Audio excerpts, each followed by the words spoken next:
Welcome, mortal souls, to Strange Darkness Radio. Within the echoes of our hosts' haunting voices, terror weaves through the airwaves like a malevolent symphony. I am Benson, your spectral guide, leading you into the uncharted realms of the macabre. Brace yourself for a descent into a paranormal abyss with hosts Bobby Washington, Carolyn Grey, and Amy Tydeman.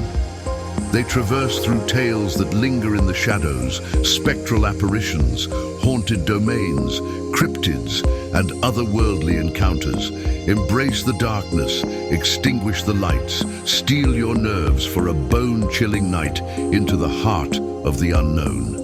It's time for Strange Darkness Radio. I can feel it coming in the air tonight. Oh, and I've been waiting for this moment for all my life. Oh, can you feel it coming in the air tonight?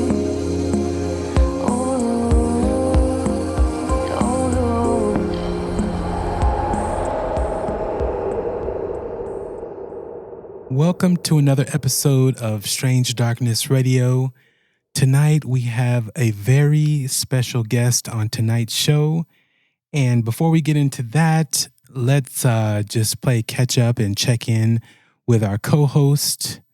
Again, I'm Bobby Washington, and we have... I'm Carolyn Grey. Amy Tydeman. Nice. Carolyn, you broke up there a little bit, so hopefully everyone got your... Oh, man. But go ahead and do that again. So who's on the show tonight? Who do we have as the host? I'm Carolyn Grey. Okay. Oh, man. Yeah, I see. We're already going to have Skype problems.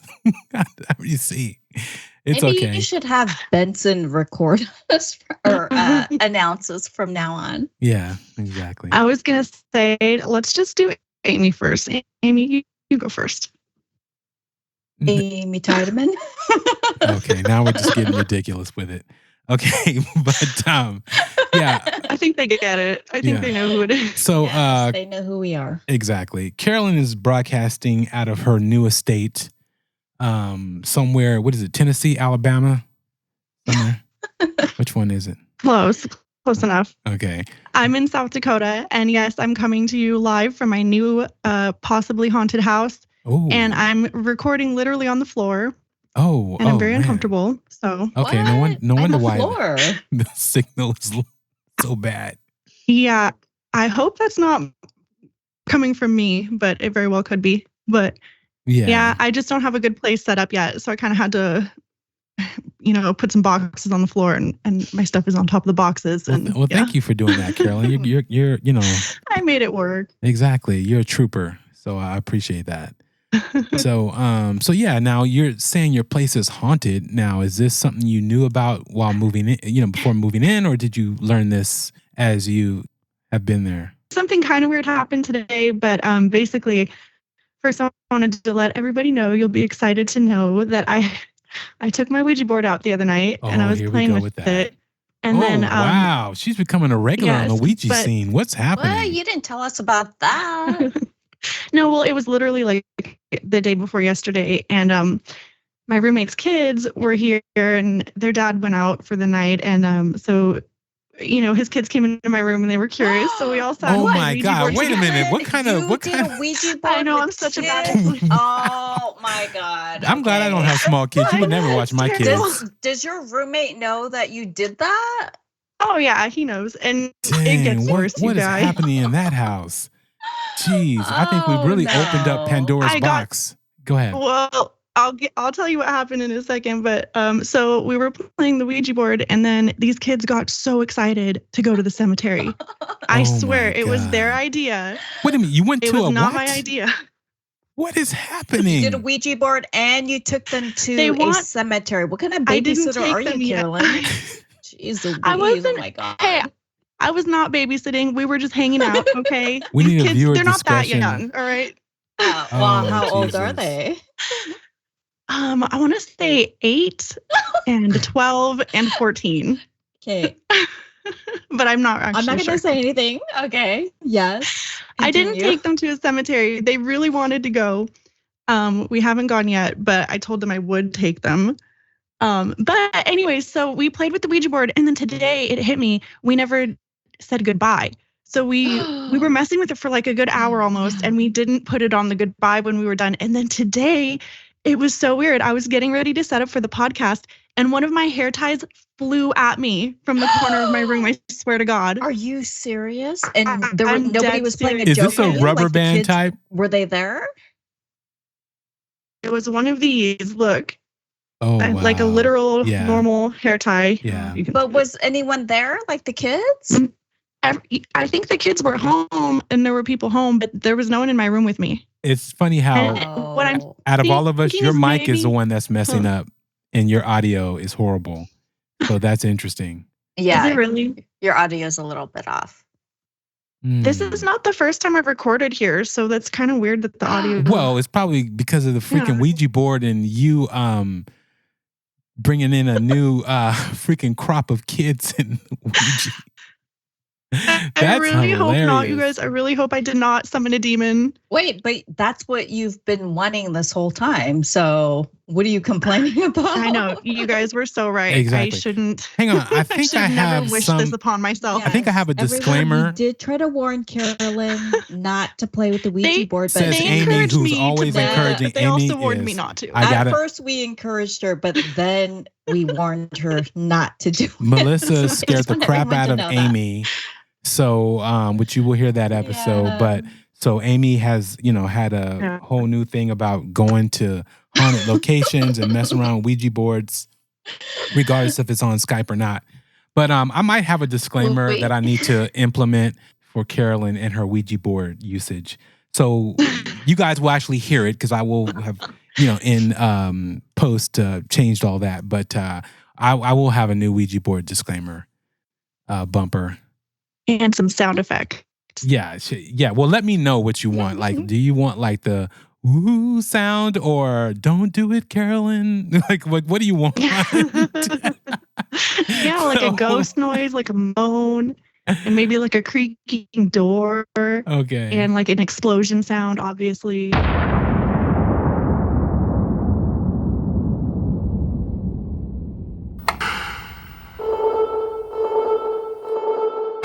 Listener discretion is advised. The following segment involves the use of a Ouija board and discussions of supernatural phenomena. Strange Darkness Radio advises you to use at your own risk. The stories and experiences shared are those of the user of the Ouija board. Proceed if you dare. Explosion. Wow. Okay. That's funny. But you've been busy. When I say something really like. Oh man, I don't know. I might have to end up cutting this whole thing out. So we'll see, because I don't know if both parents were involved in this whole scenario, and so yeah, we'll talk later about this situation. But maybe now that I'm yes, because this has been happening lately. So yeah. Anyways, so how? Again, this is too funny. There's no law against kids playing with Ouija boards, is there? Both parents might want to be. Both parents might want to be notified. No, that's not allowed. Amy would want to be notified if she was away from her children. I would have been. If our kids were touching Ouija board. Exactly. And then you took them to freaking see dead bodies. Jesus. Anyways, so that's the catch up. Everybody's doing great. Everybody's doing good. Awesome. Again, Carolyn's no illegal activity in anyone's house. Yeah. Yeah, it was Parker Brothers inspired. So I think it's Parker Brothers. So yes, we have a special guest, and she's waiting in the wings, listening to this stuff, saying, "What in the hell did I get myself into?" So so let's go ahead and have Benson introduce her. Here we go. Welcome, dear listeners. I'm Benson, your spectral companion with a keen eye for the uncanny, to guide you through another installment of Strange Darkness Radio, where the shadows come alive and the whispers of the unknown beckon. Tonight, we are honored to be joined by Chelsea DeAnn, a fearless explorer of the paranormal and purveyor of all things eerie. From her earliest days, Chelsea was drawn to the macabre, finding solace in the spine-tingling tales spun by her family. As a paranormal investigator, she ventures into the darkest corners of haunted homes and forsaken prisons, seeking answers that lie beyond the veil. But Chelsea's journey into the supernatural is not merely one of curiosity. It is a quest to forge a path for women who aren't afraid to know what goes bump in the night. Growing up in a house plagued by restless spirits, she knows firsthand the chilling touch of the otherworldly. Now, as the host of the Station 59 podcast, Chelsea invites you to join her on a voyage into the unknown, where monsters lurk in the shadows and ghosts linger in the echoes of forgotten halls.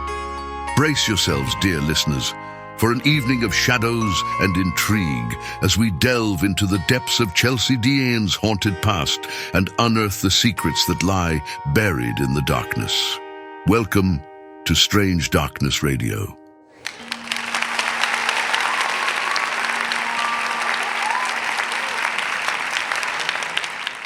Thank you guys for having me. I'm so excited. Oh, no. Thank you for joining us. Yeah, thank you for coming.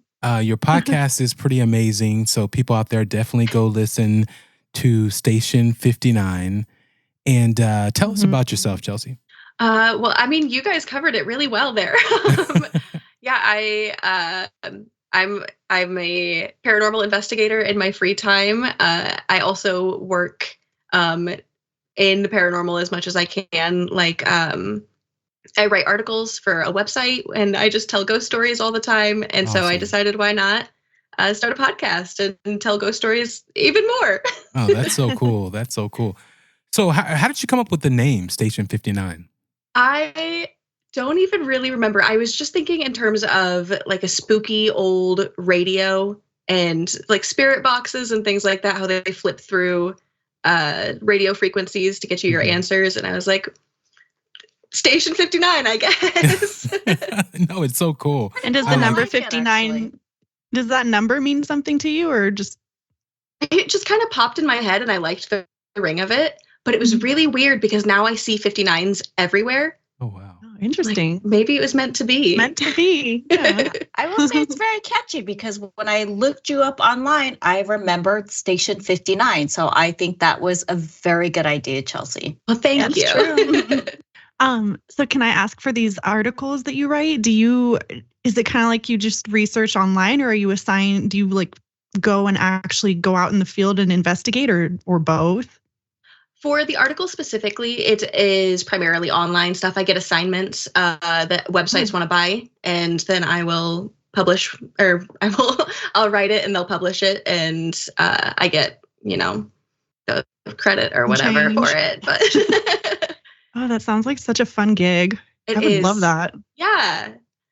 Yeah. So how did you stumble on that as far as just, with the whole paranormal, realm? Is it something that you looked into? Were you already doing articles for something in your area? Like, how did you stumble onto doing paranormal articles? Well, I actually applied there.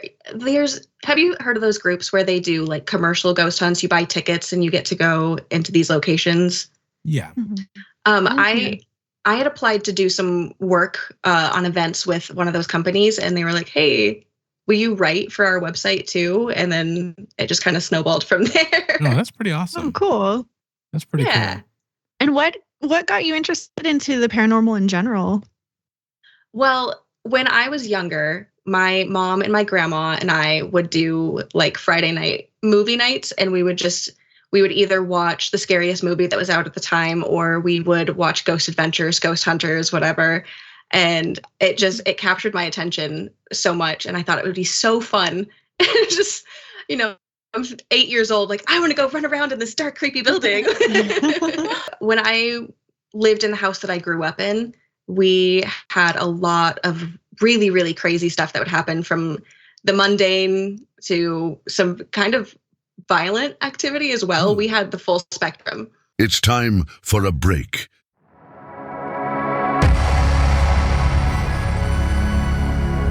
Hello, Strange Darkness Radio listeners.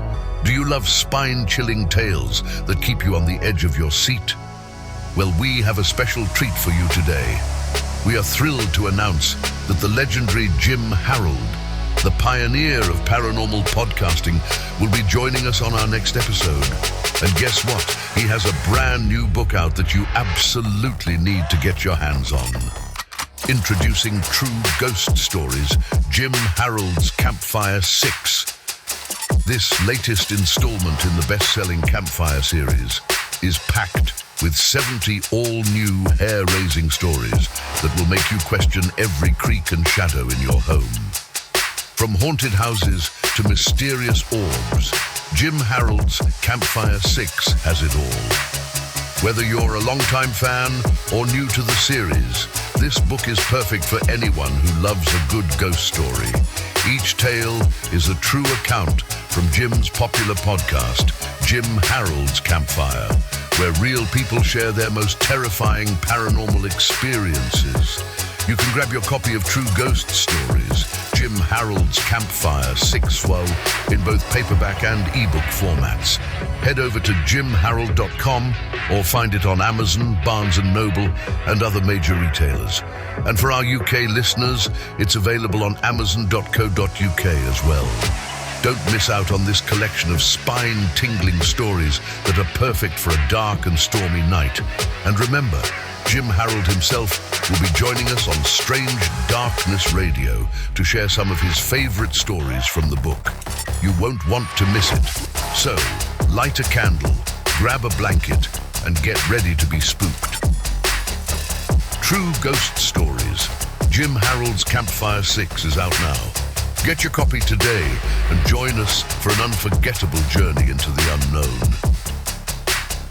Catch up on our latest episodes on Spotify, Apple Podcasts, or wherever you get your podcasts. Don't miss out on the spine-chilling stories and paranormal discussions that will keep you on the edge of your seat. Follow us on TikTok and YouTube for exclusive behind-the-scenes content, teaser clips, and more. Dive deeper into the world of the unexplained with us. Join the conversation.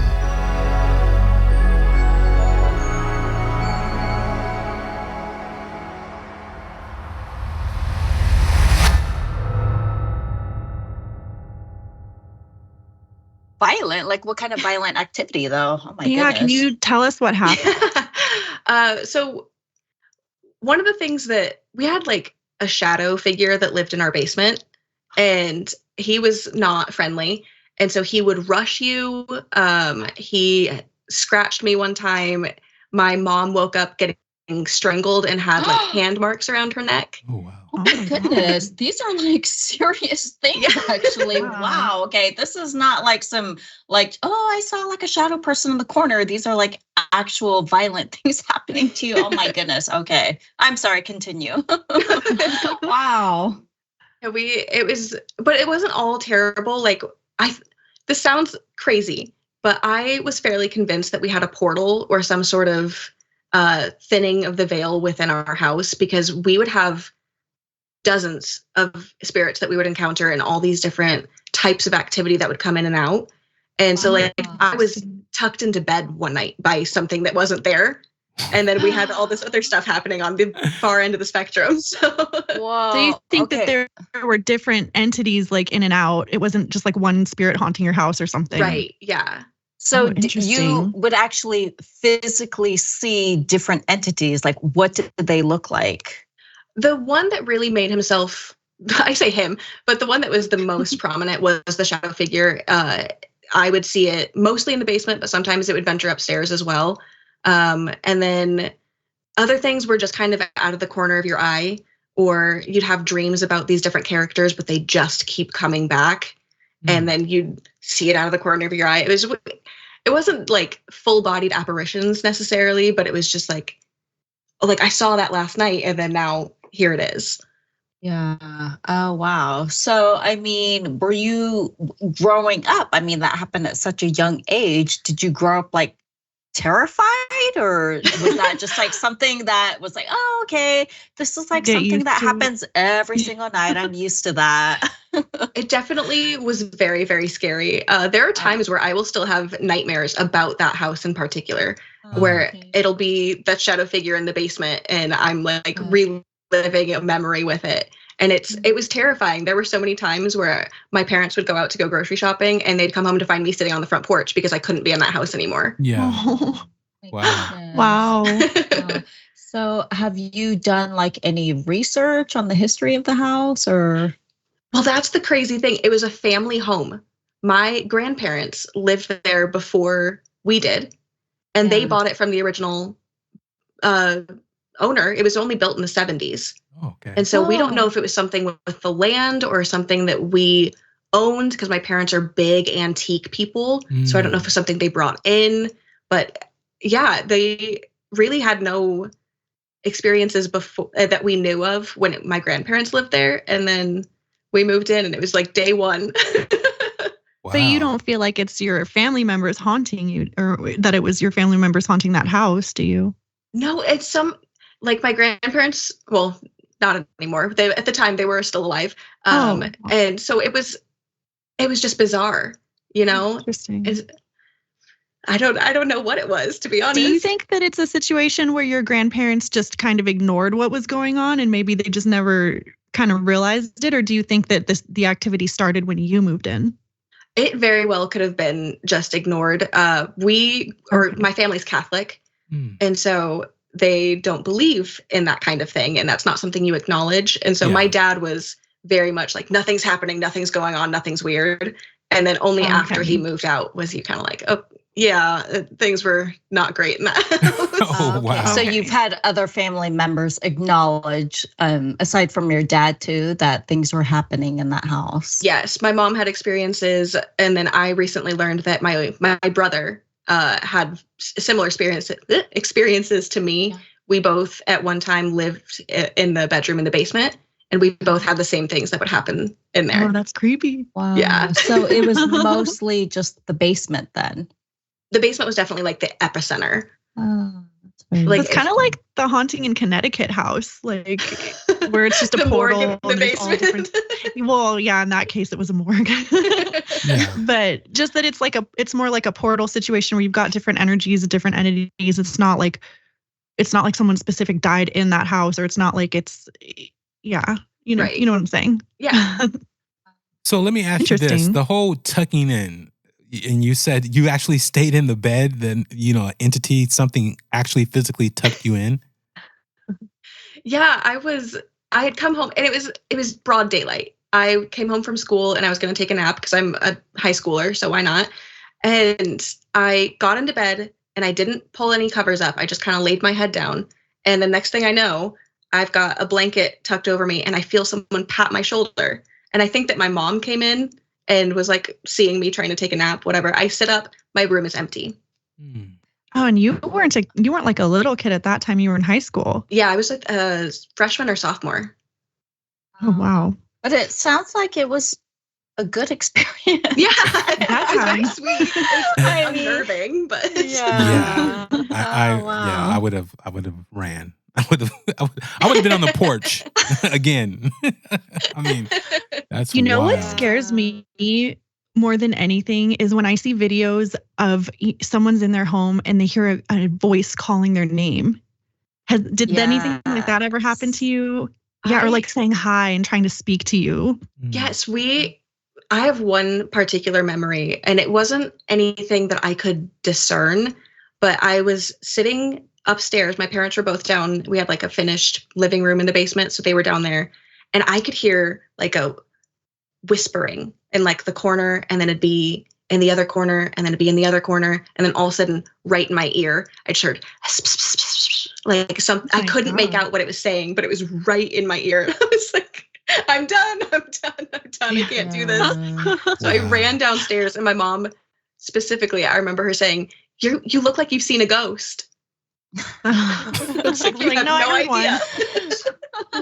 Did they not believe you, or your dad didn't believe you, or like what was the situation with that? Did they, as you were telling all these things that were happening to you? They definitely, I was met with some pushback at first. And then as things started happening more and more to my mom, she got on board. Like there were times where we'd hear something moving in the other room and I'd go grab her really quick and be like, you have to hear this. Yeah. And finally she started coming around. My dad never really admitted to anything until he was touched at the dinner table. And you couldn't get past the reaction that he had. Yeah. Oh, you were there when it happened? Yeah, we were all sitting at the dinner table. I was directly across from him. And all of a sudden he just goes white in the face. And you can he straightens up and he's looking over his shoulder. And he didn't say anything at the time. But then my mom asked him about it later and he goes, something clapped me on the shoulder. Wow. Oh my God. But it sounds like you were like the main person that was seeing like all of these entities and having these creepy experiences, right? I do feel like I kind of experienced the brunt of it. I have a personal belief about that, and that I think children, younger folks, adolescents are more sensitive. And I am still sensitive now. And I don't know if it's because of being so in tune with it as a child that I just kind of kept it. But yeah, I think I was just more aware of it. Mm-hmm. So you're, I gather from your podcast that you aren't super Catholic, but you were raised Catholic or your family's very Catholic. So how did that have any effect on you growing up? Or like, did that, change your opinion about the paranormal or just get you more interested, or how did that affect your beliefs and what you believe today?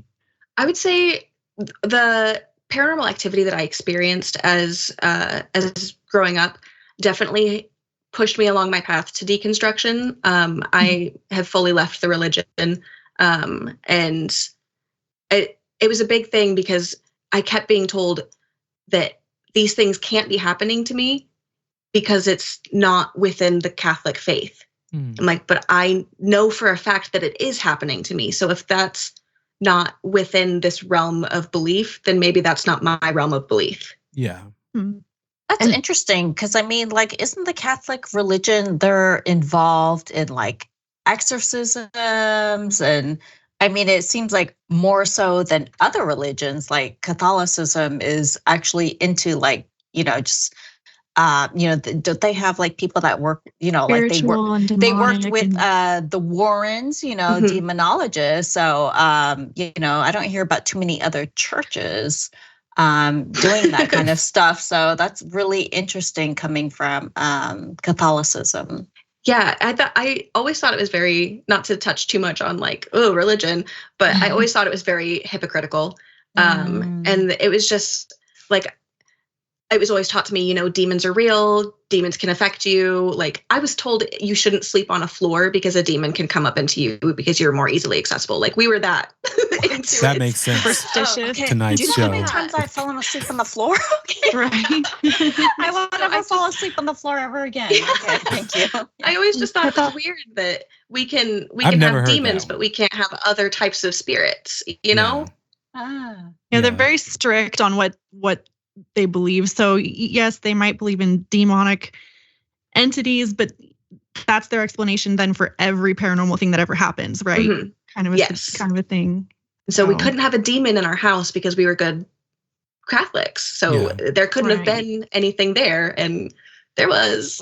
Very interesting. Wow, that's extremely interesting, man.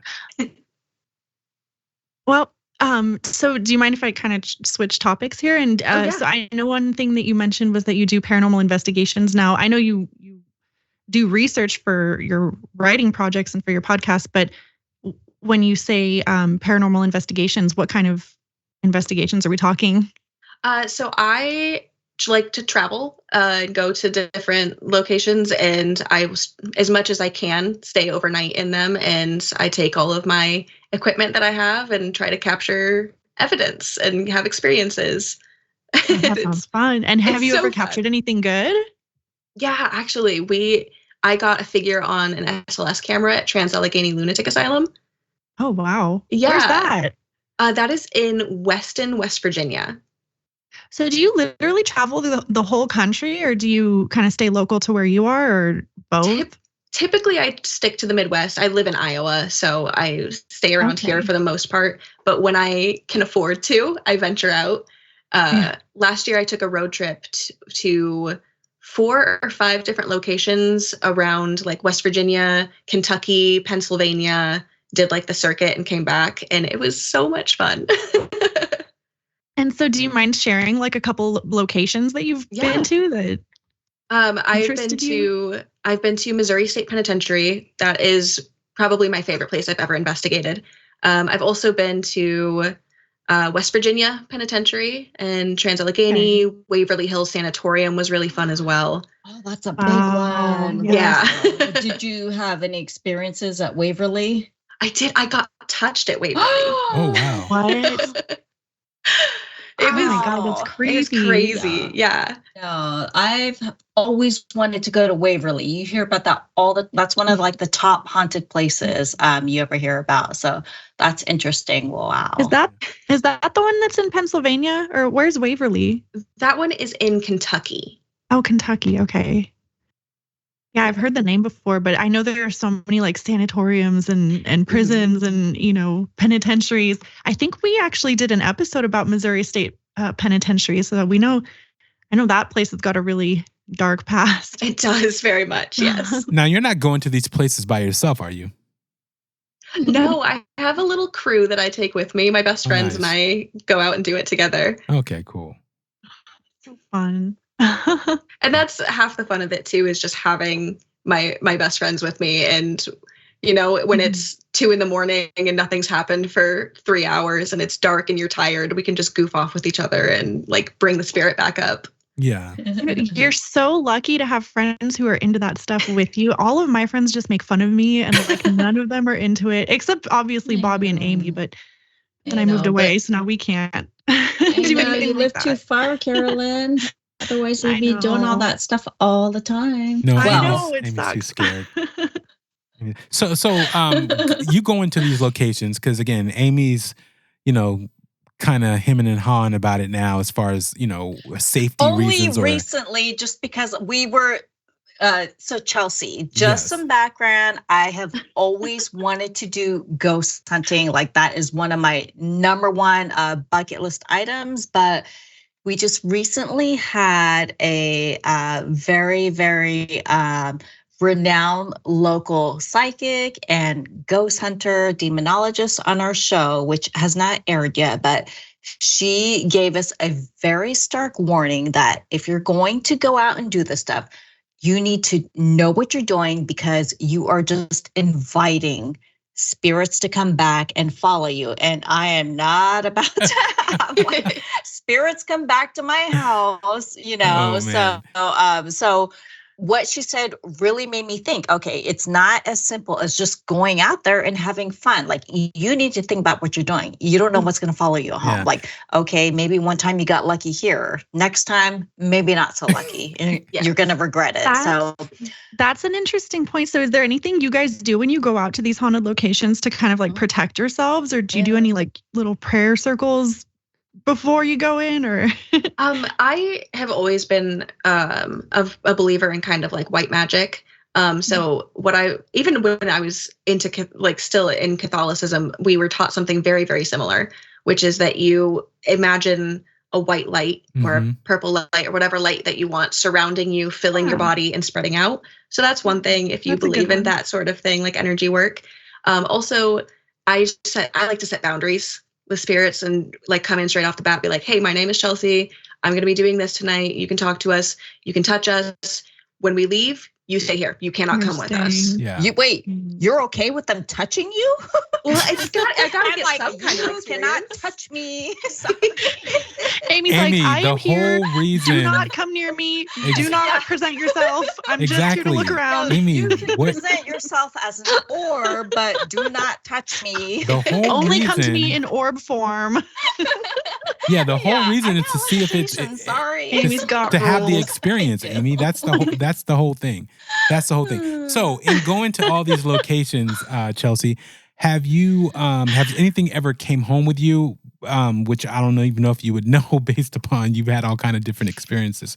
But But have you been clear? Do you clear yourself out to where you haven't had any issues with bringing something in, home with you? I really haven't had any issues with that. There's been a couple of times where I've questioned, I'm kind of someone that believes if you speak to something enough times that it's going to give it more credence. Mm-hmm. And so I speak out loud all the time. My house is not haunted. My house does not have spirits. Nice. And I haven't had any issues. Yeah. I just moved into a new place a couple of years ago, so no issues here. Cool.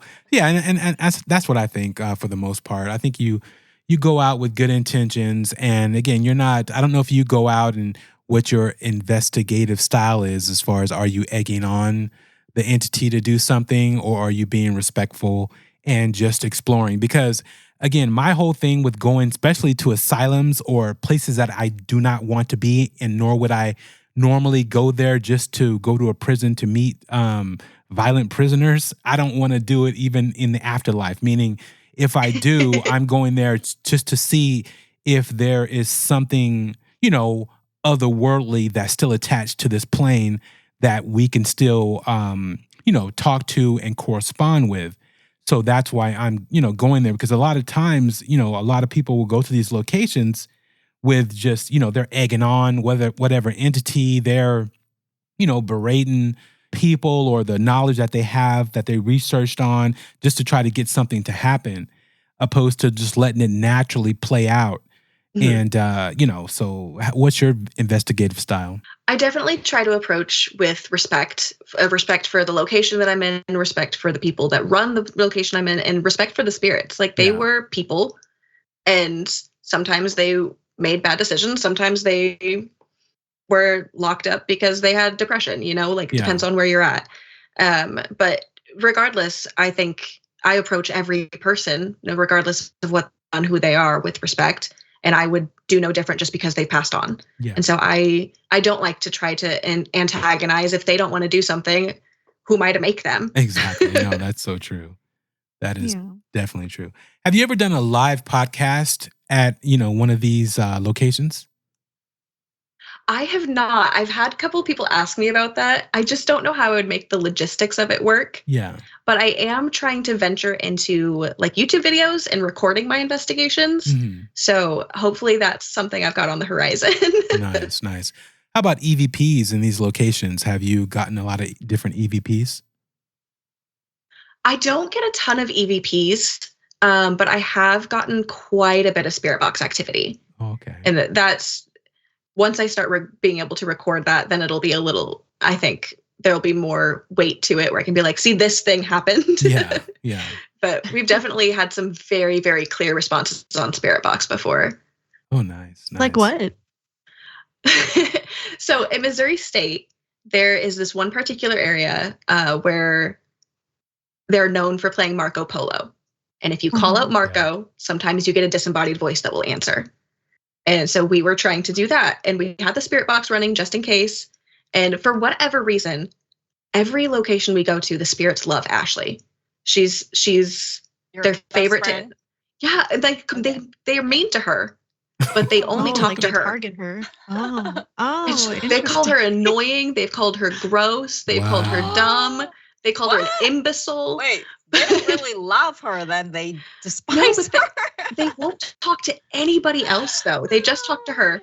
So how do you know they're talking to her? Is it like she's the one that's talking to them? Saying, and then are they talking to you, Chelsea? You're just blaming it on.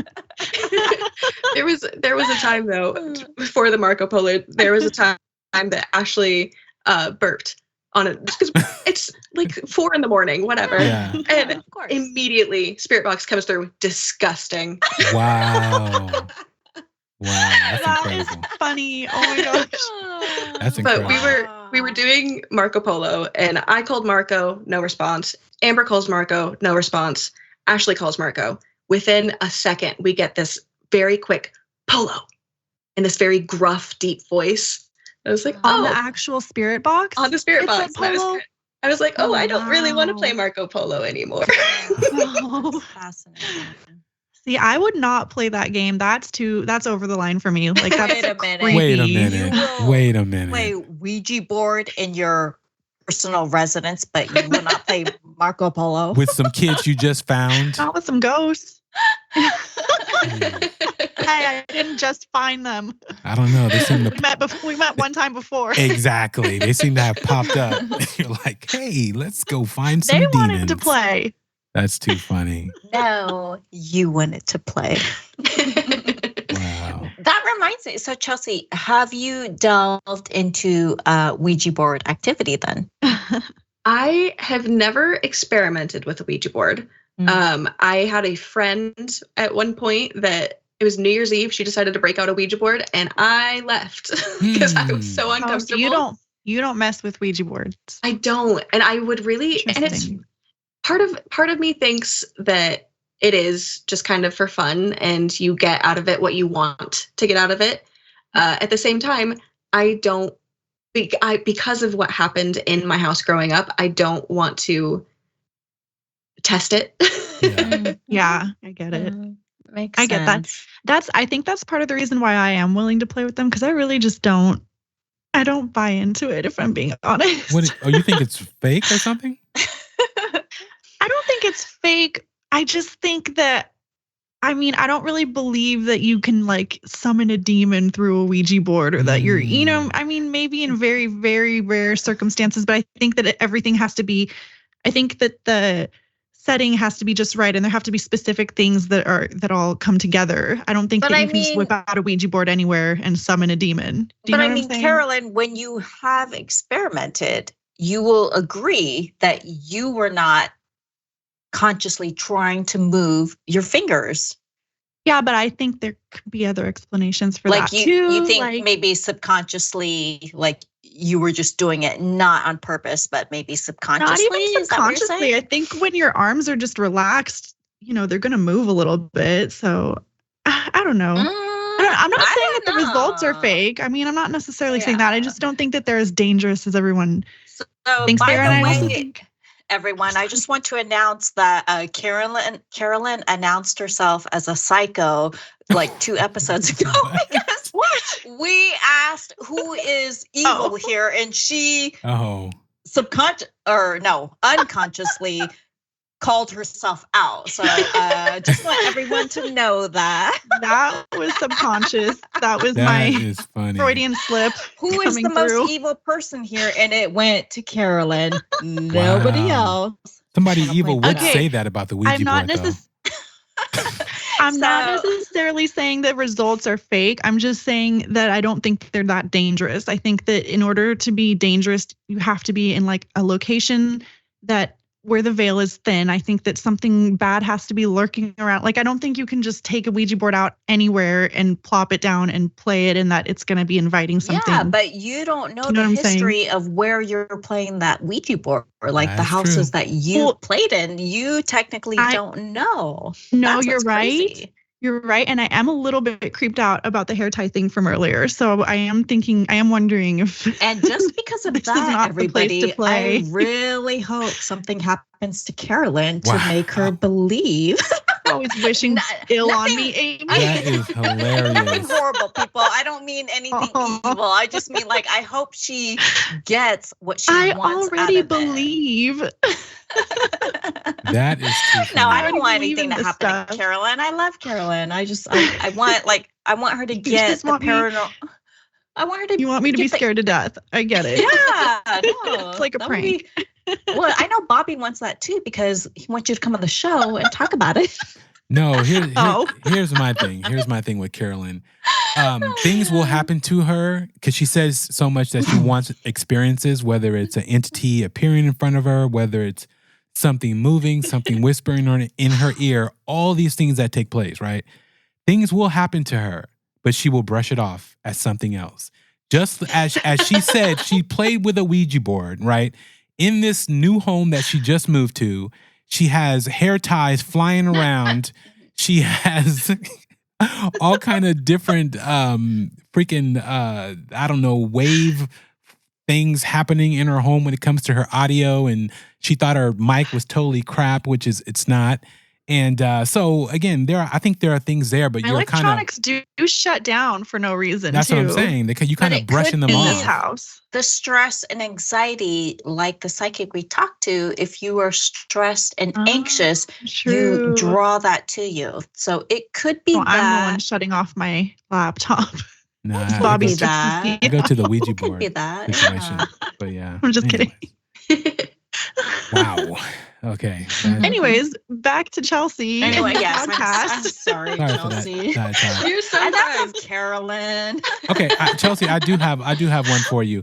Now, some people do say that using a spirit box is like using a Ouija board. It's just in a different format. What do you think about that? What's your views on that? I think it's a little bit different, only in that when you're using a Ouija board, you are essentially connecting your own physical energy to this device and then inviting a spirit to connect their physical energy to that device. Yeah. Whereas a spirit box, you're just saying, speak into this thing, but I'm not giving it power. Like the electricity is giving it power. The batteries are giving it power. Exactly. Whereas with a Ouija board, I'm the one providing the power. It's providing the energy. Exactly. Exactly. Perfect sense. That the logic is solid. I totally agree with that. Do you use any other devices? Because you're right. It's like with a spirit box, you're asking the energy to, or whatever you believe it is, spirits, to manipulate the machine. Mm-hmm. But it's not connecting directly with you. What other little gadgets do you use, or like what do you do on these paranormal investigations? What is your process, I guess? So our favorite thing to do is do just a walkthrough at first. And if someone is there to tell us, history, activity, things like that, then we love to just go through, learn as much as we can. Then we'll go through, turn all the lights off. And I like to do a baseline EMF read. And so then if anything spikes later, we know, we marked this area and it does this, like there's an exposed wire or something. Whereas we're like in a basement underground, there's no electricity, and the EMF, I can't talk, I'm so sorry. The EMF goes off and it's like, nothing logically could be causing this. So now we know that there's probably something here to investigate, look further into. So that's kind of like the beginnings, but we do EMF. I've got an SLS camera app. It's not like the full-blown camera, but it's pretty reliable. I've gotten really cool stuff on that. And then Spirit Box, of course, cat balls, and we just got a REM pod and kind of like an Ovilus, where it's a word bank device, and we're really excited to try that one out. Nice. Yeah, you guys have the what whole is that? I've never heard of kit. Oh, sorry, Bobby. Oh no, go ahead. What is the obelisk thing that you said? I've never heard of that. So it's kind of like a digital word bank. And so the idea is that it works very similarly to a spirit box, where the spirits can manipulate it to say what they want it to say. But instead of guessing at the words that you're hearing in spirit box, it writes it out for you. And so you can see what they're saying. Oh, I see. Like it shows you the word that it's saying. Yeah. Okay, I have seen those. Nice. So to get I want to transition back a little bit to your podcast, because again, it's done so well. So you are the host, producer, creator, you know, everything when it comes to your podcast, correct? I am. Yeah. I even made the music at the beginning and end. Oh, nice. Oh, wow. Beautiful. You do everything. Yeah. Talented. Yes. Thank you. Where were you when I was looking for someone to help me on my show? No, I'm just joking. I'll send you my resume. Bobby. Amy's the only one who Carolyn, caught that. come on. Exactly. Right. Nice. Maybe Nice. Chelsea should join the show. Yeah, no, she has a bunch of. Amy, She has her you're own so show. funny. But No, we No, were all Right. thinking it now. Yeah. the quality of your show is So, amazing. That's very So, cool, Chelsea. yeah. Thank you. I think. How I long think have it's- you been Oh, I'm sorry, Bobby. Are you talking? Yeah, I'm sorry, but I just want to get this across because one thing I love about your show, and again, how you remind me of Carolyn, you're very honest about what you do on your show, as far as whether or not you have time to put out one, whether or not you have covered whatever particular subject, or how much of that you actually covered. And a lot of people, when they're doing a podcast, they kind of keep all those things hidden and act like they've done months and years of research on something to talk about a particular subject. So I love the honesty of what you do and how you come across on your podcast. Yeah, you're very real. Like, you can tell you're just yourself. Your personality shines through, and you don't care too much about being everything, I guess by a script or by the book or whatever. You're very personable on your podcast. I appreciate that. I try not to sound like a robot. I really try to just be me. And I like my show to feel like we're just two pals hanging out and telling each other scary stories. And that's the vibe I've tried to embody from the start. Yeah. So that's exactly how you it saying feels. that. Oh, no, that's pretty cool. I think so. How long have you been doing your podcast? So I started in late 2022, but I didn't start regularly posting until like mid 23. But I've been trying to do weekly episodes for about, I think I'm at like 35 episodes that have been posted regularly. Yeah. Okay. You and me both. I've gotten it down to every 2 weeks. And then when I got Amy to come on, then it got down to once a week, because we did the bonus episodes and, the every 2 weeks. And so now I do have a new bonus co-host. And so hopefully I can get those going to where we actually have one every week. So yeah, on that same. But it page. is tough it's tough to stay to a schedule like that. Like, it takes dedication and passion. You have to be really, really into it. For sure. And I think that all comes through in your podcast too. You can tell just how much you love it and how interested you are in the topics, because it's so well researched and still so natural, like we were saying. Oh my goodness, you're buttering me up. No, for real. Good job. Thank you. I appreciate that. Everyone go check out Chelsea's podcast, by the way. We're going to plug it one more time while we're on the subject. No, it's Station definitely. 59. Where do you mostly post? I mean, it's not on YouTube, is it? Like, I know you have a few. Yeah, I'm starting to try to do my uploads on YouTube as well. I'm trying to get my back catalog up, but it is turning out to be a real pain in the rear. But I'll get there eventually. And then mostly people find me on Spotify or Apple Podcasts, but I am available on just about everything, I think. Okay. Yeah, we were looking through your YouTube, and I only saw a couple of videos. I was like, she's got to have more episodes than this. Yes, I do. I've got 41 episodes live right now. Oh, nice. Wow. What? Okay. That's a lot. That's really good, actually. Yeah. Good for you. So what is on the horizon going forward for you? Do you have like any plans that you want to talk about, or any exciting news you want to break on this episode? Sure, yeah. I have a couple more investigations coming up that I'm really, really excited for. So next month, May, I am going to I'm going back to Trans-Allegheny Lunatic Asylum. And this time, rather than just being there for a couple of hours, I will be there the entire night until 6 a.m. So I'm very, very excited for that. It's amazing. And then in July, I am actually leading my first public hunt. Ooh. And that will be at Missouri State Penitentiary.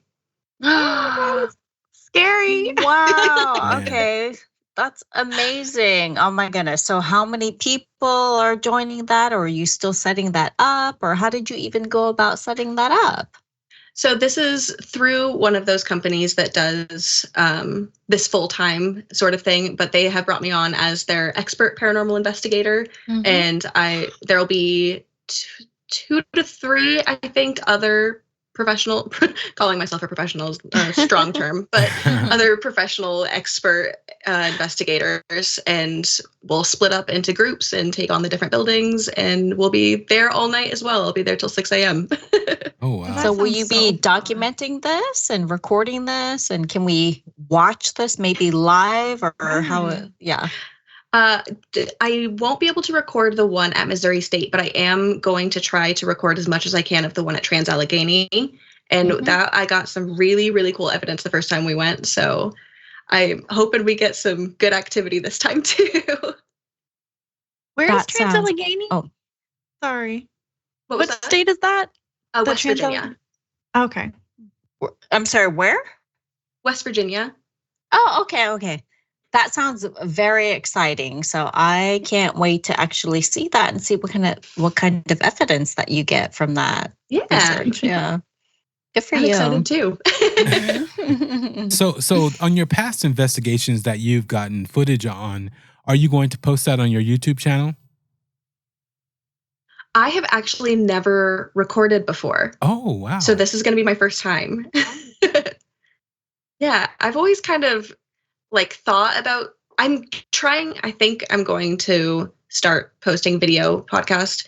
But I've always been kind of hesitant just because as much as I do want to be kind of on, in the process, I don't know how I'm trying to say this, part of this female community building within the paranormal, I just don't want necessarily my face to be my brand. Yes.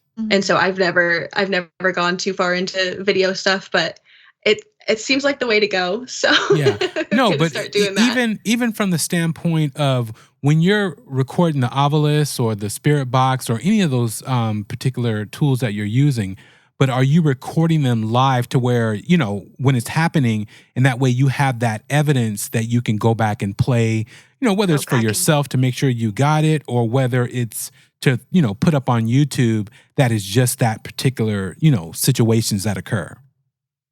For sure, yeah. And we have digital recorders that we use a lot. Yeah. But they don't always pick up everything. Oh, okay. And so I've got a pretty decent camera that I'm going to start bringing with and just using it even for flash photography and just trying to see what all we can capture using that as well. Oh, nice. Sometimes cameras can capture things that you won't see with your naked eye. So I think it's definitely a good idea, even if you just want to put one in a random room somewhere and just aim it at a hallway and just keep it there recording. Yeah. Or if you want to record yourself and what you're doing the whole time. But I think that would be so cool. And I think that anyone who listens to your podcast would definitely be interested to see that. Yeah. Definitely going to look into that more and see what I can figure out, because I don't want to put out subpar content just to have content out. Oh, yeah, for sure. So I'm going to have to do some test runs before I exactly. take it to Trans-Allegheny. It's so funny because I have a bunch of equipment that I bought just for a ghost investigation, which we haven't even done yet. But I have a bunch of equipment that I purchased, and it's more so to record the situation to where I'm like, okay, did that really happen? Let me go back and listen to, this on X, Y, and Z, opposed to questioning myself, was it, an animal, or was it, something that, was it someone's even stomach growling or something, just some weird situation where you go back and you're like, okay, let me replay that just to make sure of what we heard. And sometimes, I've seen to where you'll even capture something and but it wasn't captured on the recording, but you heard it live. So that sometimes happen also, but yeah, so I'm gearing up for that standpoint. Going through all that footage can be rough though, and you must know this too from your experience that 98% of these ghost hunts are pretty boring. Nothing is usually happening. Yeah, but I'm talking about when something does happen, you just mark it. In your recording, you say mark, or you say something particular, so that way you can go back to that particular, point in time, just to if something really obvious happens, you can always refer back to that. But I just mean if you record an entire night out and then you have to go through all that footage just to look for shadows or just see things that you might have missed in the moment. Yeah, for sure. No, the last time we did our digital recorder, we were trying to go through it. We had maybe 2 hours just of digital recordings. Yeah. My poor friend Amber had to sit down and listen through the whole thing because it's hard to speed through it. You might miss it. Exactly. So you have to listen to it in real time. Yep. And she's like, it's just you guys talking about how you need to go to the bathroom every 20 minutes. You know what's so funny? I'm so used to that, coming from music background in editing and everything. But even doing the show, it's like before I put out a show, I probably listen to that show maybe 10 times, and especially in the editing process, I don't speed through my edits. So I'm meticulously going through a lot of different things. And so that's why, like, I can honestly say, and I've said this numerous times, that, because you can get EVPs as you have certain guests on. And it's only happened with the guest Silver Rain that we've gotten EVPs that will come through. And what I mean by that is that when we ask her a question, at the time it was just me and Carolyn, or Tony at the time, but something would respond to the question being asked before she answered. And then as I'm editing it, it doesn't show up in my editing software, but I just hear it clearly and loud. But there's no grasp on what I'm seeing. So it's really odd, but those things do take place and can happen. And so I'm always listening for all these voices to reach out, when I'm even just editing the show. So for sure. Yeah, the things that we can capture with these devices these days are incredible. So there are things out there that are trying to reach out. For sure. Yeah. And you never know. I mean, you never know when you might have captured something and then missed it in real life. So you have to go back and look. Yeah. Chelsea, like, what is your future endeavors when it comes to your podcast? Like, what do you, and I know you were talking about empowering women and that whole aspect of podcasting from a woman's standpoint. So how is that all working out for you? I think it's been going really great. I've made a lot of really cool connections through doing this podcast. Yeah. And just finding people like you guys even that are willing to elevate my voice and give me a platform to advertise myself on, essentially. Yeah.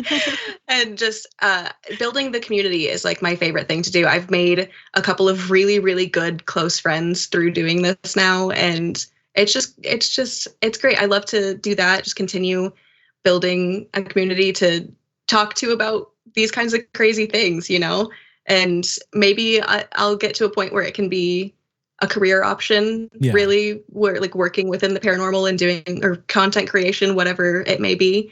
And yeah, it's something that brings me a lot of joy, and we could all use more of that. So I'm just going to keep doing whatever, I guess. No, definitely. And again, your podcast is incredible. And even, as a person who's been doing podcasting for a long time, and the whole thing of editing, like you said, you do your own music, you doing your own, again, I don't know how much you edit. Hopefully you don't have to edit much. But just the whole process of producing a show and having that under your belt, and just being a woman of power and doing it because you have a focus, you have a vision, and then you just make it happen. I think that's incredible. Thank you so much. You're welcome, definitely. And if you ever come out this way to do a ghost hunt, please let me know, because like I said, none of my friends are interested. It's just me. We'll find someone to meet in the middle, and we'll make it happen. Just make sure she's not toting the Ouija I'm board. so down. I think Missouri is between us. We could always go there. Just we'll figure something out. Missouri State. Yeah. Oh, that would be interesting. I might have to fly in for that. But yeah. I don't know if I can go to a state prison though. I don't know. That would be what? Yeah. Why not? I'd have to, because I've never been on a investigation. So I need to start like very small spaces.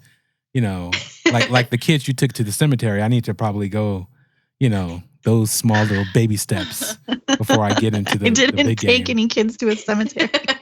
I don't know what you've done, but he said yeah. But no, I'm saying like that to me is like the big leagues when you're hitting the state prisons and all those those places. So I feel like that's a good place. I mean, I feel like I'd rather go to an old prison than like a sanatorium or something, or like a hospital, or I I don't know. I'm at hospitals all the time. I can do hospitals. You take the prison over like a sanatorium or hospital? I don't know. Yeah, because like people related. They're both like kind of depressing and horrible. Craziness and bad energy, I think. That's true. I guess prisons are pretty miserable. People that are pretty crazy. I know a really great small county jail that's haunted that I stayed the night in. It's super cute. They're not mean there necessarily. So cute. Like prison? Dang, she said I stayed the night. That was super cute. Exactly. I'm sorry. So you're good. It's the Squirrel Cage Jail in Iowa, or Pottawatomie County Jail. Oh, it sounds cute. It's adorable. How does this sound cute, Carolyn? It's a girl prison. It's called Squirrel Gate. You know where Bobby should start? Bobby should really check out that clown hotel that you did an episode about. I had heard of that place before. Yes. Cool. I know about go that. there. I think it's not that far away. Ghost Adventures did something creepy over there. Yeah, I don't think that would be a good spot. You would go there, Amy? Clowns? So you're going to go on crazy ghost hunts, but you won't go stay at a ghost hotel. Like, what are your priorities here? A clown ghost hotel. I would probably stay there. Yes, I would, but not alone. Has to be somebody else with me. Yeah, I don't know about clowns. I would stay there. I'm not scared of clowns. I don't even think I'm ready to do an overnight investigation at all anyways. It would have to be just a couple of hours, you know. Oh, here we go. Once the witching... I got so much crap about, you won't do this, you won't do that, but look who won't do a clown hotel. Yeah, I don't know about a clown hotel. You're the one who always wants to go to like the cemetery and whatever and do some recording. How is that any better? Which one? Bobby. Yeah, I know, right? That's what I'm saying. That is different. Yeah, he's giving me a bad time. No, but that's look different. at him. Yeah, no, that's a little different. One, I would just be there for a couple of hours, and then I'd be like, okay, out. You know, I'm out. But I wouldn't be spending the night. And two, it'd be local. You know, so I don't know. We'll see. We'll see how it goes. What difference does that make? Right, exactly. If it's overnight, we're gonna have a conversation about this after the show. But I don't know. You might fall asleep and wake up in a dream that you're actually in hell, and it's actually real. So you never know. Like I would never want to fall asleep. Chelsea, answer that. Have you ever slept at these places? Have you ever fell asleep? Not on an investigation, but I have stayed the night in a few different haunted hotels. Okay, the haunted hotel is a little different because you know you're going to go to sleep, so it's a little different. It's still a hotel. At these locations, you fall asleep and then you're smack dab in the middle of a dream being chased by some crazy person. That would be something you I would already do. live in hell in California. Well, I don't know. Hey. California is gorgeous. I love California. Come on now. Gotcha. Aside from the prices, it's the most beautiful state. Beaches in the water. You got mountains, you got the ocean, you got sunshine. Come on now. Yeah. I know, but they ruin it. The prices. Yeah, I know. The traffic. That's okay. Yes. Aside from those, it's the most beautiful state ever. I agree, Carolyn. It is pretty. I'll give you that. Yeah. Well, again, Chelsea, thank you for joining us on tonight's show. Hopefully we weren't too crazy with everything. But can you give everyone your Instagrams and socials? That way they can hit you up and like and subscribe. Totally. My Instagram and Facebook are both at Station 59 Podcast. And then I have a TikTok as well, which is just Station 59 Pod. Okay. And then my email account, I always have that open so that people can send me requests, or if they just want to chat about something I've talked about, then you can find me at station59pod@gmail.com. Perfect. All righty, ladies, you guys have any further questions? I don't think I have any questions, but I thought this was a lot of fun, Chelsea. I love what you're doing. Love that you're trying to empower women and get more women into this. Like, that is awesome. Love that you're real on your podcast. So, no, you are awesome. This has been a lot of fun. Thank you so much for having me. I just love your podcast. Like, sincerely, it's a really good podcast. Oh, it's really good. You do a good job with it. Thank you so much. I really appreciate that. And I appreciate you guys having me. This was so much fun. Oh, thank you. Yeah. Definitely for joining us. Awesome. All right. We are out. Bye. Bye.